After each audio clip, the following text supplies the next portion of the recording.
तो rise and fall में सबसे ज्यादा मिसअंडरस्टूड कॉन्टेस्टेंट रही है, तो गलत नहीं होगा, मानती है इस बात को? बिल्कुल मानती हूँ। तो ऐसा क्यों हुआ? आप अपनी बात पहुंचा नहीं पाई या सामने वाले समझ नहीं पा रहे थे? मुझे थोड़ा समय लगता है लोगों से खुलने में, और मुझे नहीं लगता कि मैं एक ऐसी इंसान हूँ जो इमीडिएटली दोस्तियाँ कर लेती हूँ। मैं बहुत ही सिलेक्टिव हूँ अपने फ्रेंड्स को लेकर। मैंने बहुत जितने भी दोस्त आज तक बनाए हैं वो हमेशा से दोस्त रहे हैं, उनको मैं बहुत प्राउडली अपना दोस्त कहती हूँ। इस शो के दौरान मैंने एक चीज़ समझी कि कोई किसी को दोस्त बुलाएगा लेकिन अगले दिन ही उसके बारे में बुराइयां करेगा।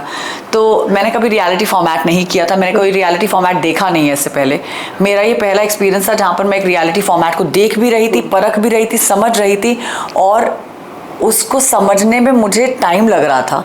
और I think that's why I was so misunderstood, because एक ऐसी लड़ाई हो गई उस दौरान जो नहीं होनी चाहिए थी, और उसको लेकर एक डिवीजन हो गया, ग्रुप्स बन गए, और एक आंदोलन शुरू हो गया जो मेरे अगेंस्ट शुरू हो गया, which I thought was not fair to me, because उस समय किसी ने मुझसे आके बात करने की जहमत तक नहीं की।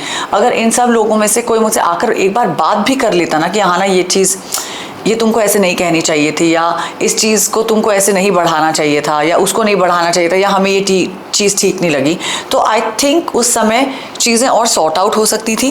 बट किसी ने वो एफर्ट ही नहीं किया, और उन्होंने मुझे बिल्कुल अलग कर दिया, और मैं परे रहती थी हर चीज़ों से।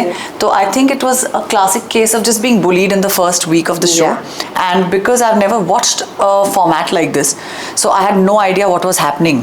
आई वाज एक्चुअली, मैं पहले हफ्ते तो बहुत कंफ्यूज थी। मैंने कहा कर क्या रहे हैं ये लोग, क्या हो रहा है, क्यों मुझसे बात नहीं हो रही है, क्यों झगड़ा कर रहे हैं, मैंने ऐसा क्या कह दिया है किसी को? तो आई थिंक अगर कोई आपसे आके बात ही नहीं करेगा या वो मुद्दा रिजॉल्व करने की कोशिश ही नहीं करेगा, तो फिर आपको कैसे पता चलेगा कि इशू क्या है? इशू